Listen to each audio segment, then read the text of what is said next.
Hello everyone, my name is Michaela, Cinematic Stitches here on YouTube, and welcome to my channel all about cross stitch.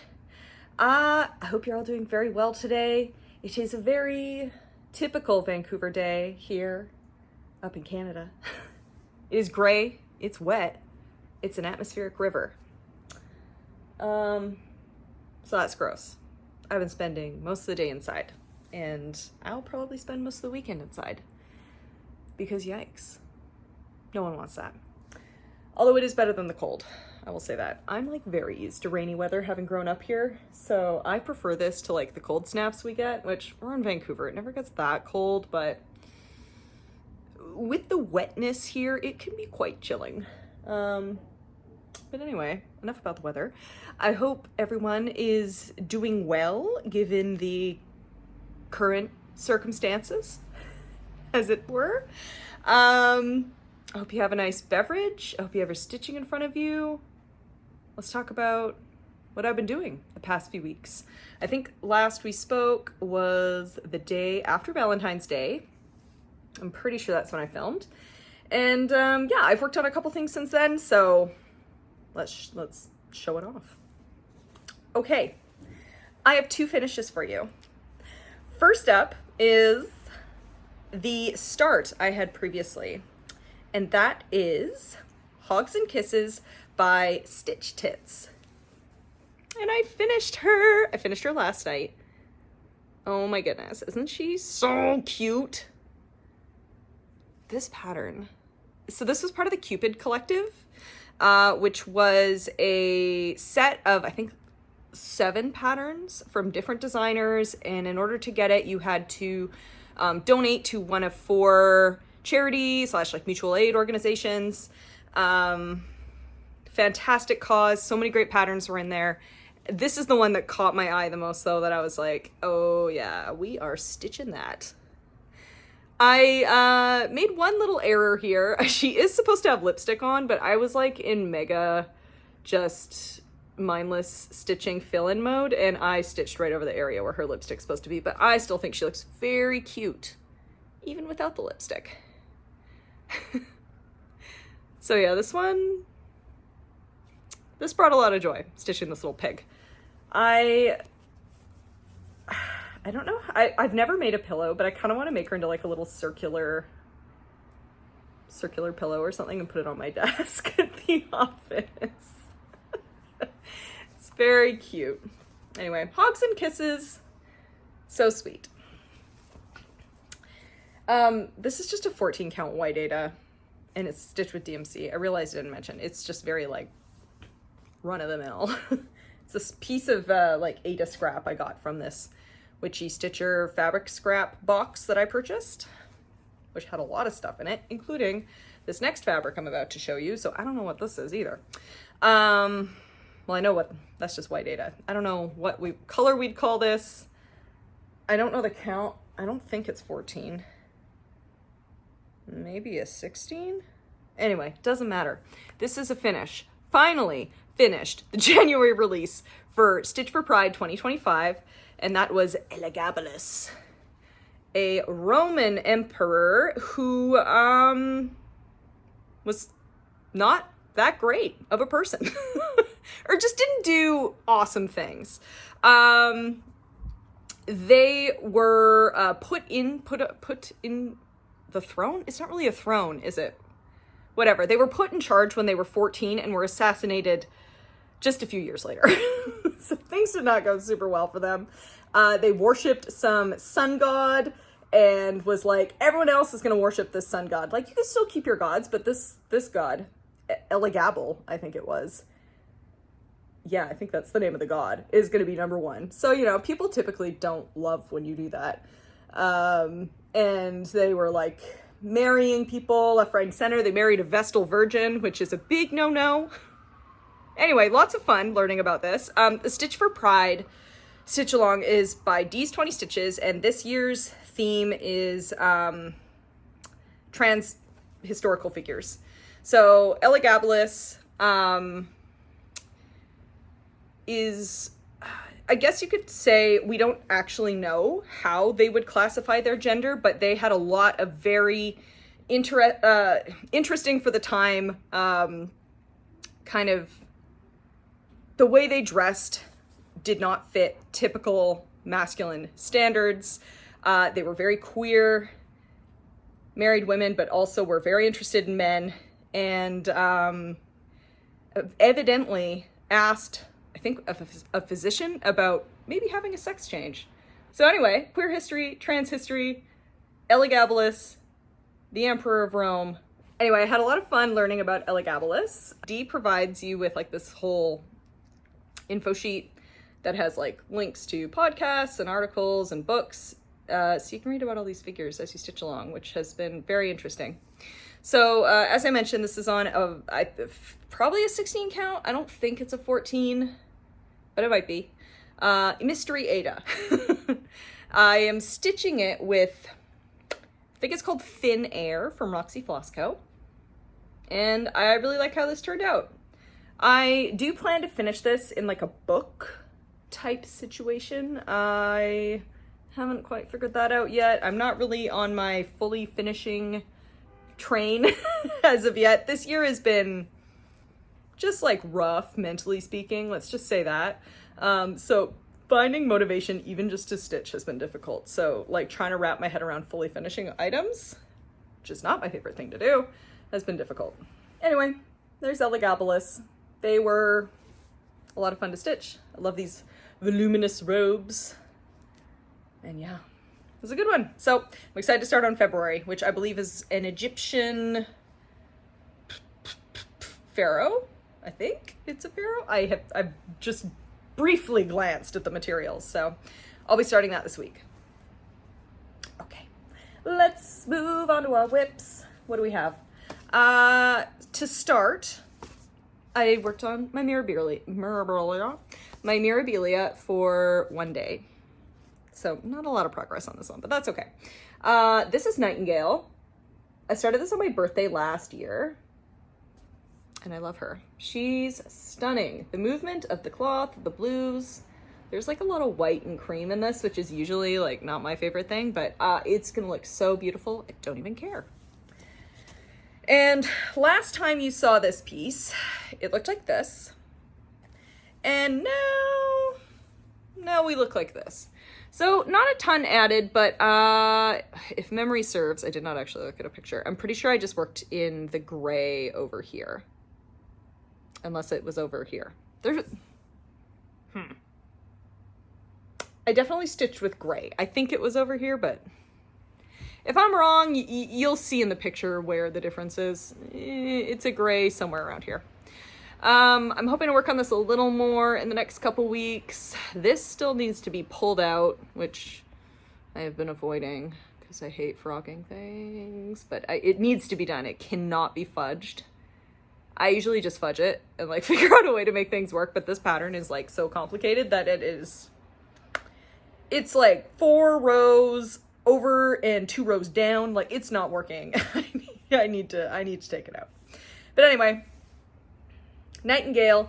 I'm stitching this. Oh my goodness. Sorry, I'm tripping over my tongue today. I'm stitching this with DMC on a 32 count linen that I got from Roxy Flosco called Cash It In, which is like this really cool green. Every time I film, I'm like, I should get a board. Do I ever get a board? No, but whatever. That's like pretty close. You can kind of tell the color there. Obviously the green it was stitched on was like a little more, I don't even know if vibrant is the word I would use, but it's like, I guess a punchier green, but I think this green is gonna work very well as well. She'll pop right off it. Okay, next up. Oh man, I really wanted to do so much more on this, but again, just not in a good headspace for stitching. This was my birthday stitch. I started this like 2 years ago on my birthday. And I was like, all around my birthday this year, I just want to stitch on this one. Like, I don't want to start anything new. I'm not feeling starting things right now.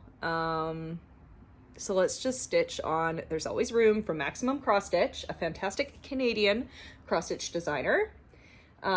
She's also in a very cool Canadian band, the Can we speak even once today? It's Ellen Reed. She's the designer. She's in the Crash Test Dummies.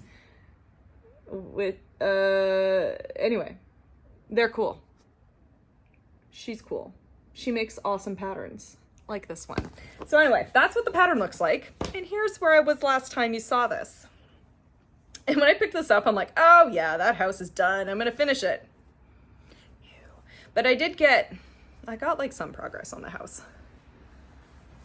So I filled in the gray down all on this side, put the gray in, and then filled in a bit more of the brickwork around up here.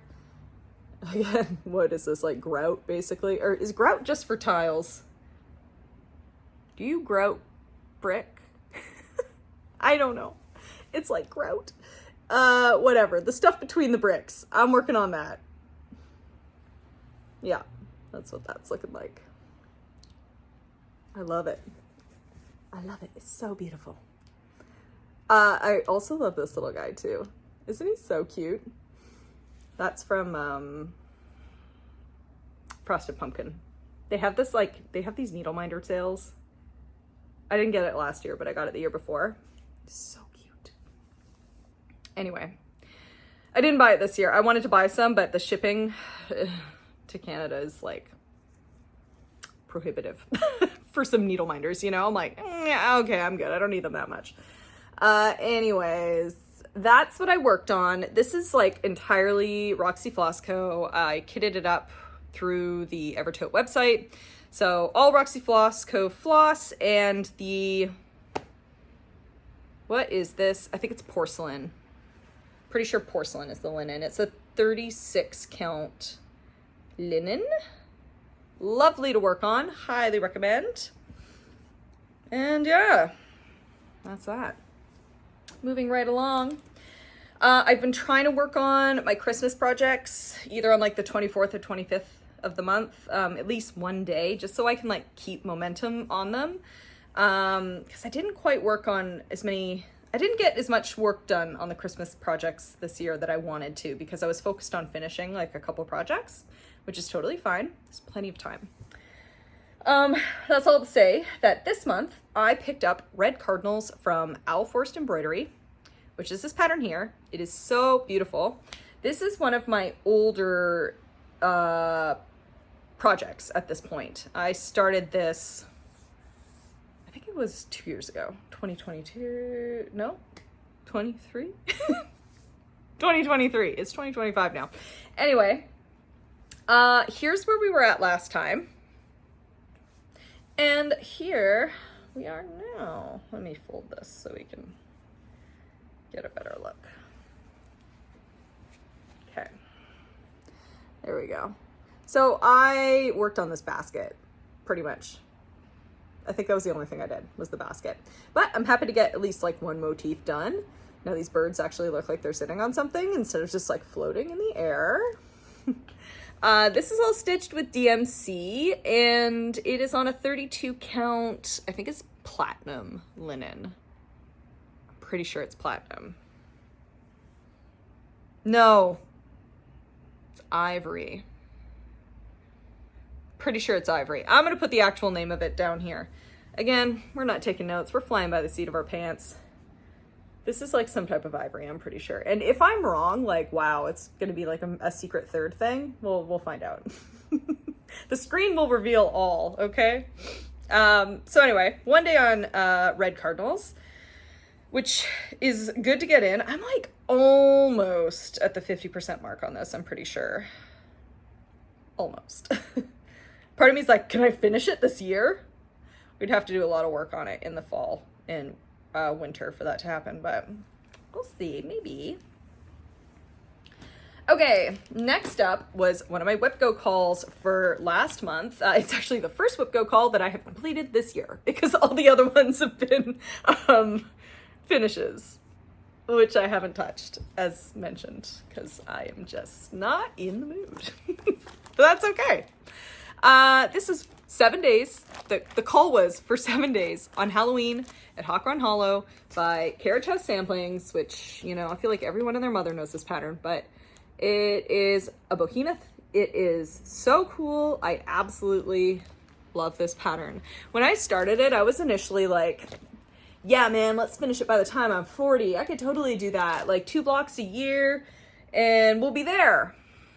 I just turned 38. I am not finishing this by the time I turn 40, unless I like really, really prioritize it, which is like, I don't think that's gonna happen. But that's okay. That is okay. That's enough of the pattern. I'll show you what I actually worked on. So the last time you saw this piece would have been, well, at my whip parade, obviously, but sometime last year, and it looked like this. So I have 2 blocks complete, and I was working on the 3rd, and again, crazy me was like, oh, if I like really push, like I could finish that 3rd block in these 7 days. And like, maybe if I did like really go crazy, I could have done that. But I didn't go crazy. I just stitched. Some days I stitched quite a bit, and some days I barely, like I put 1 strand in, you know? And that's fine. And this is where we ended up doing that, which is still a fair amount of work, because holy macaroni, guys. This 3rd block is like almost full coverage. Like, look at it. It's all grass, the tree, this giant moon. Like, it's not, this is full coverage, this is full coverage. These blocks are going to be nightmares, but like, this is a lot of stitching. There's a lot going on in there. Anyway, I did the grass. So I finished all the grass down here, and I started bringing this tree up, and I finished the, like the bottom border here, because this was not done previously. So focused my work on the bottom. I also added the hooves on the horse, his little eyeball. I think that was it. I just wanted to complete some things on the horse because he looked weird without an eye. And I didn't like that he was just sort of floating off the grass. So I'm like, we're putting your hooves in because you look weird. But yeah, there it is.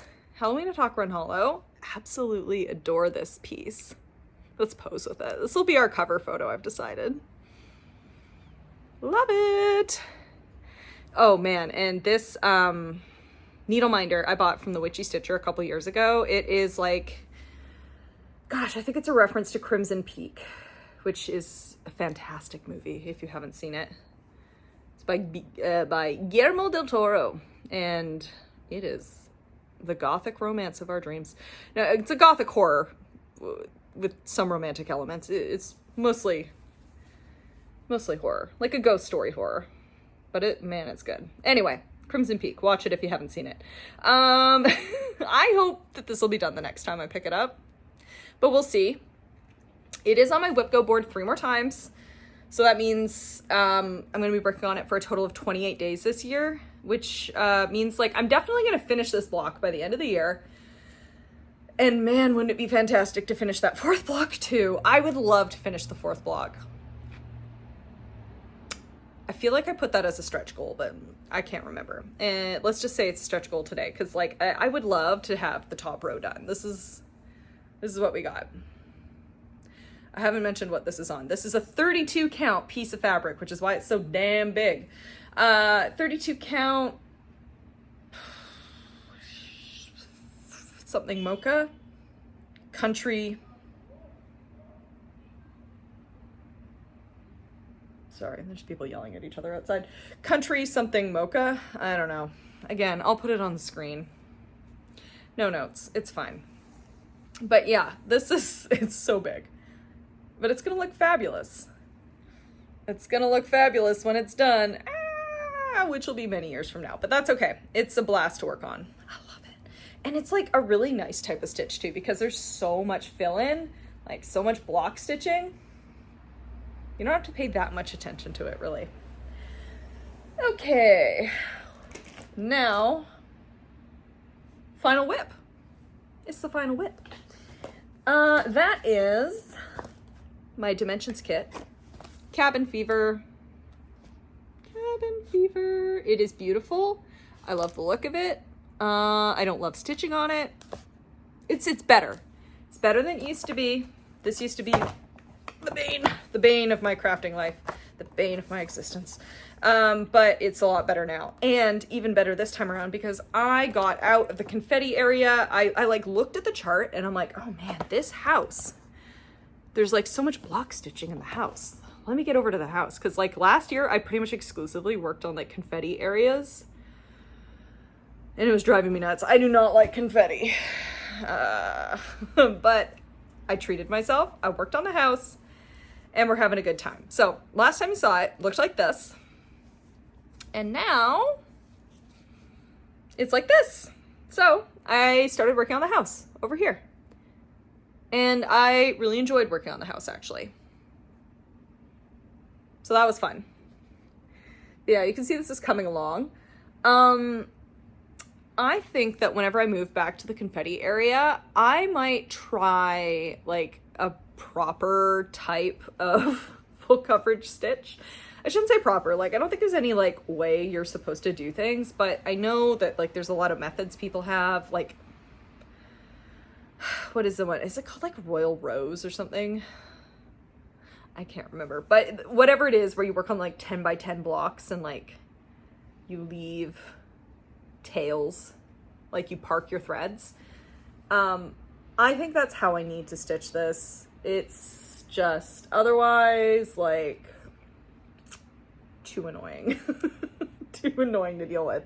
So I think if I set it as like an experimentation piece where I can try different methods of stitching, I think that'll make it more interesting for me when I get into these like really confetti heavy areas, like all everywhere.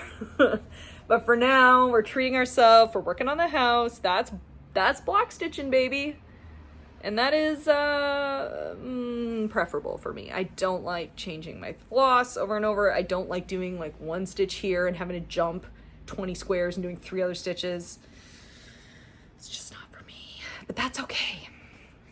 Not everything is for everybody. But I'm gonna persevere. I will finish this. I might be 50 by the time I do it, but I'm gonna do it. Okay, that's it for stitching. Exciting.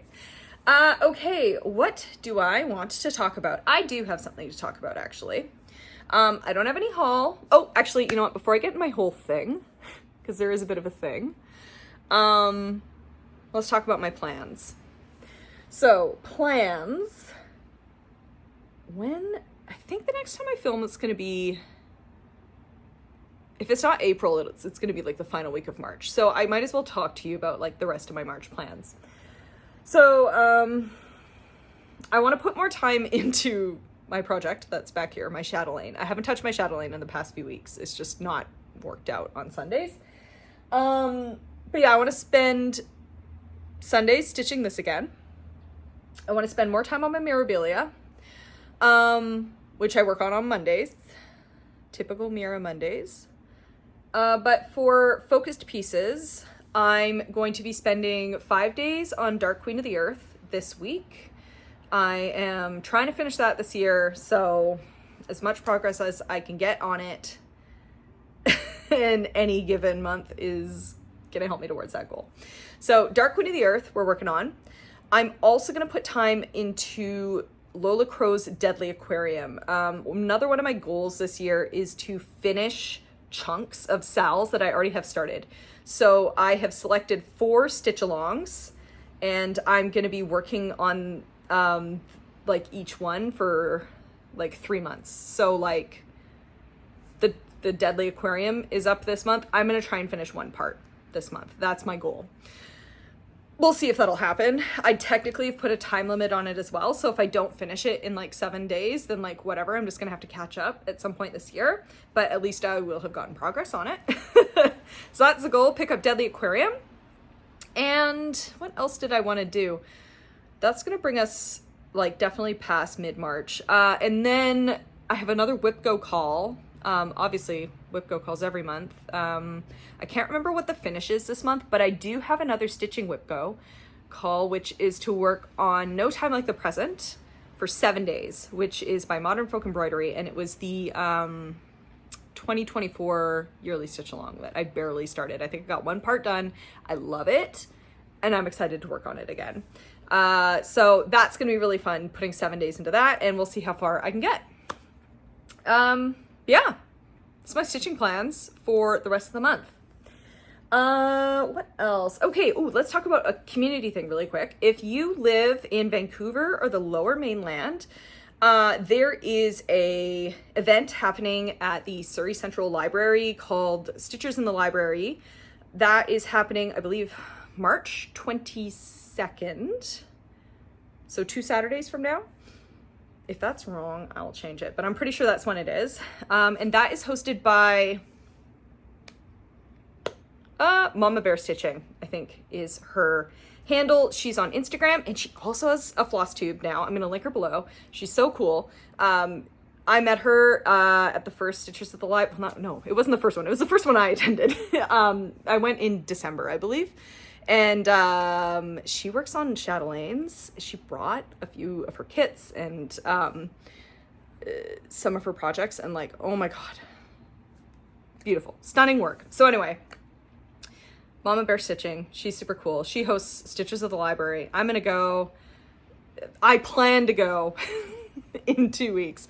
I wanted to go in February, and the day it hit, we were just not feeling social that day. So I just stayed inside and stitched on my sexy pig.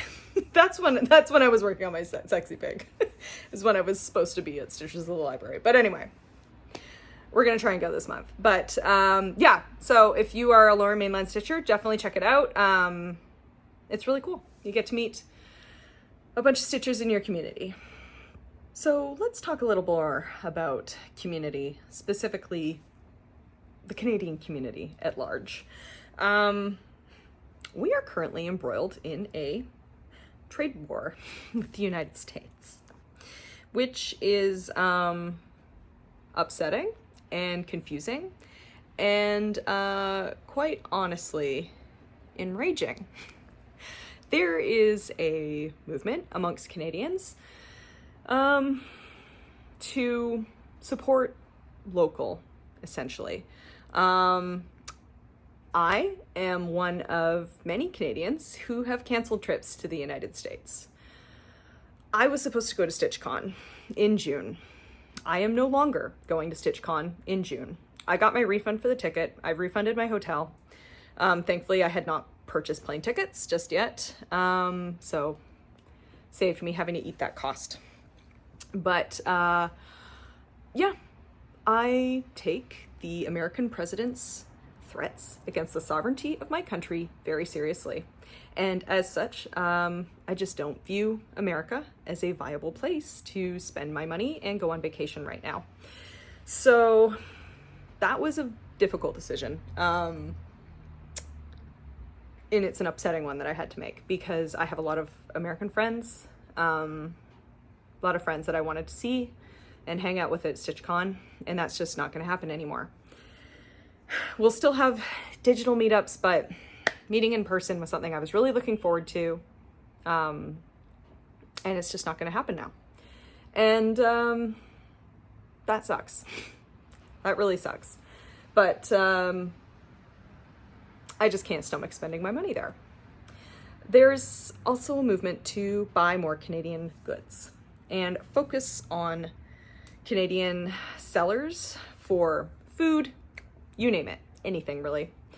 And I thought that I would make a Canadian Stitchers buyer's guide. I don't know if one of these already exists. I couldn't find one. Maybe there is one out there, and if there is, perhaps we can combine forces. But I have created a spreadsheet that has Canadian fabric dyers, floss dyers, bag makers. I've listed some Canadian retreats that I know about. I'll have a list of Canadian pattern makers. This is basically all just to kind of pull together a list for people who maybe don't know about Canadian makers, and who want to support Canadian makers, or maybe make decisions where they're putting their dollar. They want to support a Canadian company over an American one. I am not knocking American small business owners or sellers right now. That is not what this is. This is about supporting Canadian makers at this time. This very trying economic time. So I'm going to put a link below for a spreadsheet, and I'm just going to briefly go over a few of the things that are in there. So what do we got?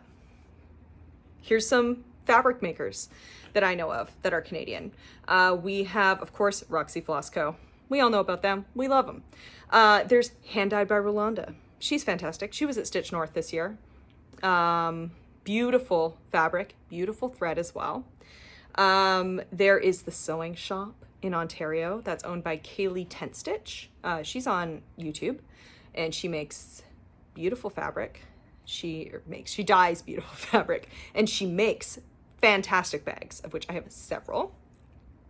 For thread makers, of course, you also have Roxy Flosco doing that. Can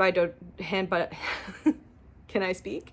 Hand Dyed by Rolanda also dyes beautiful threads. You have Bryn and Needle out in Newfoundland working on this as well. They have really cool threads. Definitely check them out.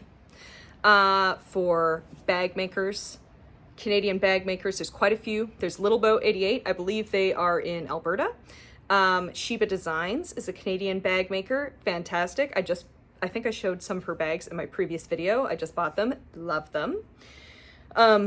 The Sewing Shop, as I mentioned, makes bags. Evertote makes bags. Jasmine Custom Bags is a Canadian bag maker, and her bags are fantastic. Highly recommend. What else do we want? Canadian retreats. There's a few retreats in Canada. I'm sure there's more. If you know about them, let me know, and I'm going to add them to this list. If I have missed out on anything, which I'm sure I've missed out on quite a bit, because this is really just a brain dump of the stuff I already know. But if you notice something missing in this list, you want me to add it, comment below. Let me know if you know like more fabric dyers, bag makers, if you know more retreats, tell me, and I'll add it to the list. Retreats. What do we have? We have Stitch North. Everyone knows about Stitch North. That's put on by Evertote and Roxy Flosco. It takes place in, Lord, where was it? Hamilton? I think it was in Hamilton. It's just outside of Toronto. So very close to the airport, actually. That was a lot of fun. I know there's Stitch and Stash. That happens in Edmonton every June. And there's a digital retreat that Uncanny Kari and D's 20 Stitches puts on. They are two Canadian pattern makers. And I don't know if they're doing one this year, but they've definitely done several in the past. I went to one in 2023. That was really fun. You get a pattern, a box with fabric and thread and a lot of goodies. So that's really cool. And then, of course, there are a lot of Canadian stores. So not all of us have local needlework stores. I do not have an LNS. Very sad. But you know what? You can place orders online and people will ship to you across the country. I've done this before. I did this when the Craft Connection existed in Edmonton, RIP Craft Connection. I look at this tag every time and I'm like, oh, I miss you.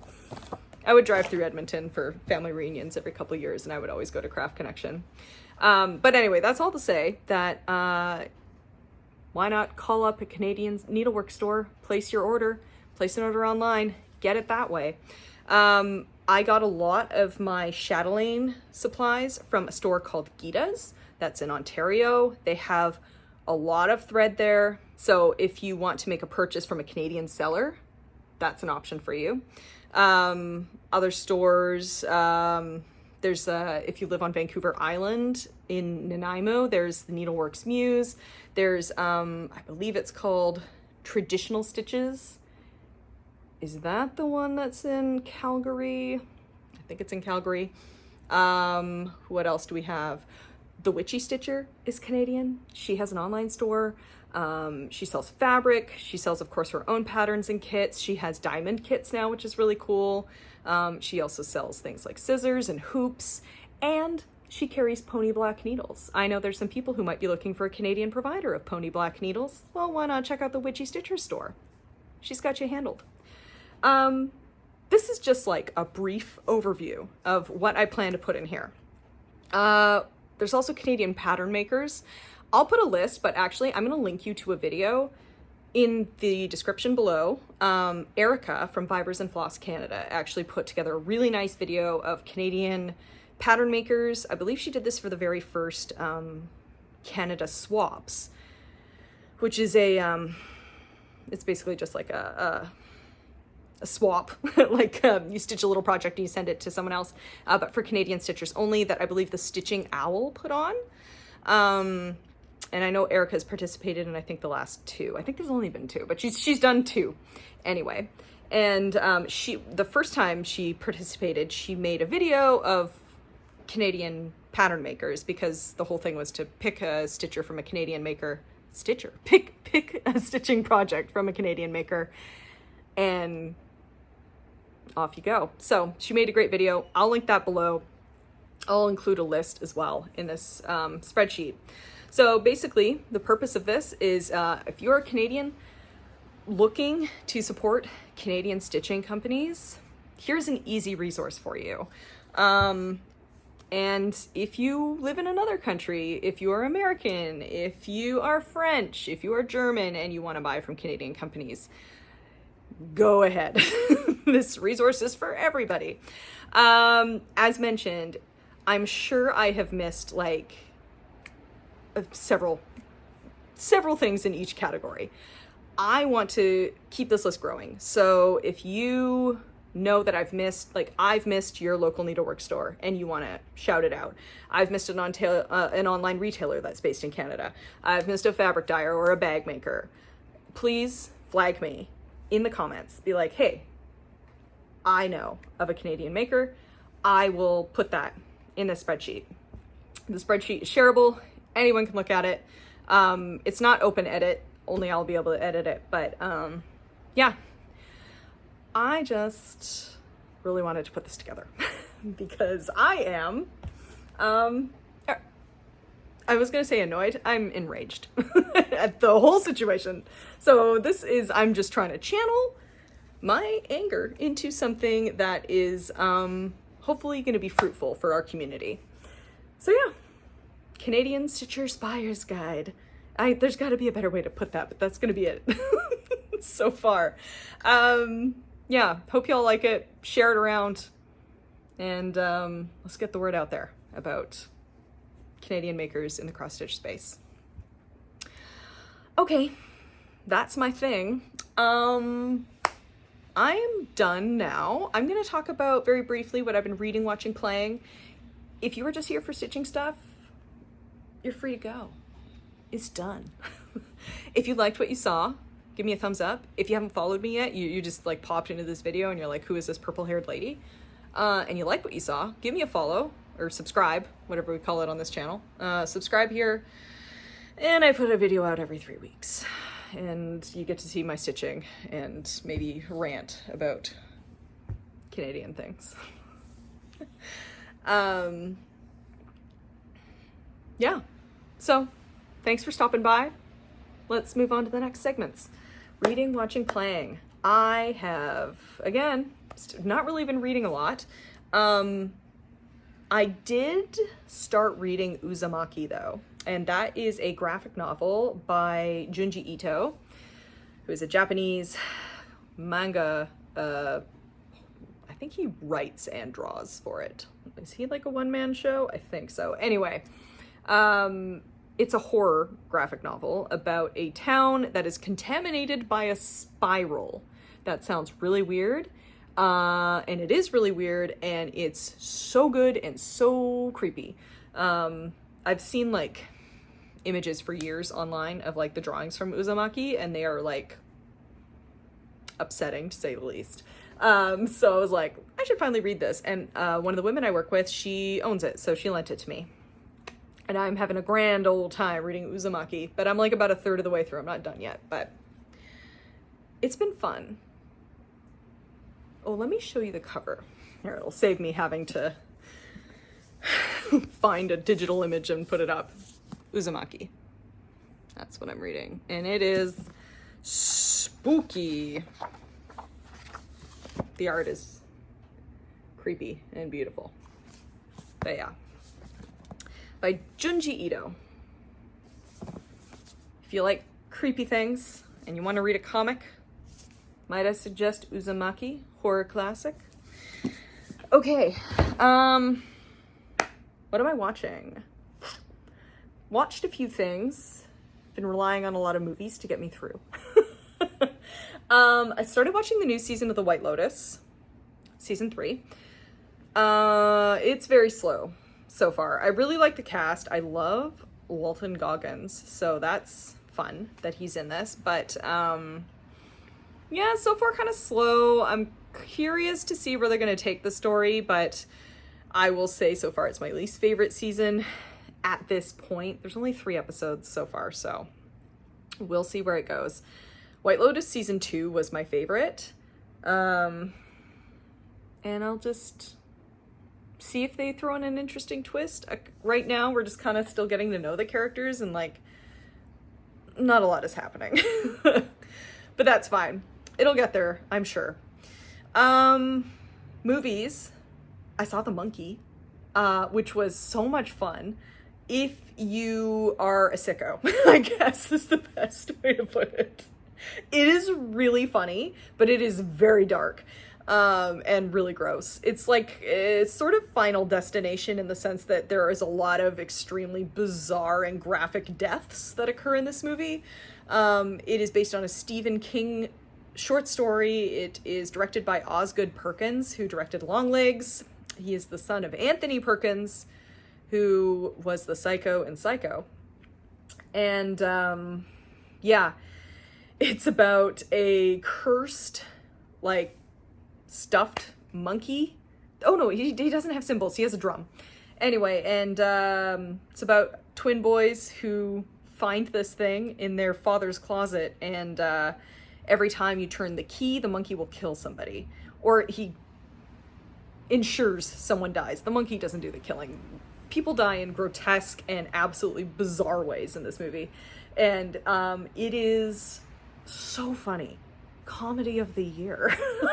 It's really good. I really enjoyed it. It stars, speaking of White Lotus, God, what is his name? It's like Theo, is it Theo something? Or, oh God, what is that guy's name? Anyway, whatever. He's the handsome jerk who is in the other couple in White Lotus 2. You know, Aubrey Plaza and her husband, they're on a vacation with this guy and his blonde wife.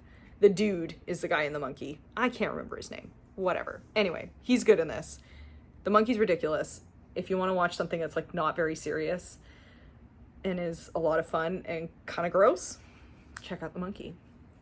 And also, I watched a movie I've wanted to see for a very long time, and that was The Conversation, which is a movie by Francis Ford Coppola from 1974.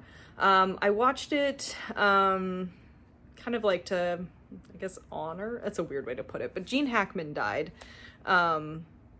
last week, and I just wanted to watch some of his movies. So I'd always wanted to see The Conversation. They had it on the Criterion Channel, so I thought I'd check it out, and man, oh man, that movie is fantastic. It's so good. I understand why it's a classic.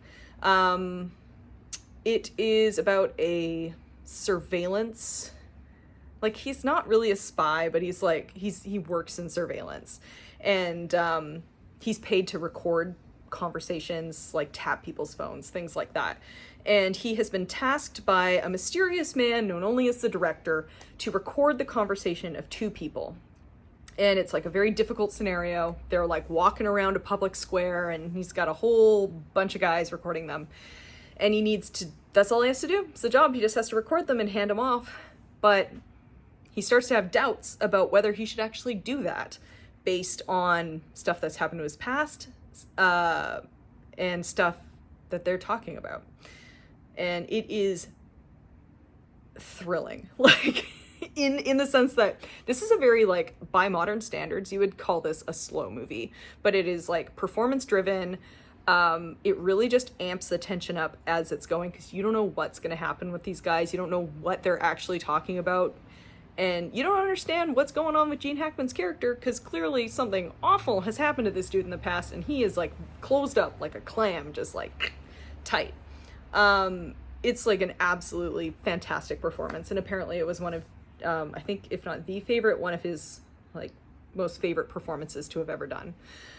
And yeah, I loved it. So The Conversation, check it out. Watch some classic American cinema. Playing. That's about it for watching. Let's talk about what I'm playing. I'm playing Monster Hunter Wilds. That finally came out. There was like a beta period for a while where you could play like for a couple days every few weekends just to help test the servers. It's live now, and I'm really enjoying it. This is my first Monster Hunter game, and it's just really cool. It's beautiful. You have like a lot of cool weapons. You kill monsters, and you use their body parts to make really fashionable armor. And that is why I'm here. It's about the fashion. So I'm out there slaughtering beasts and making really cool outfits. And you have like a little cat that comes with you.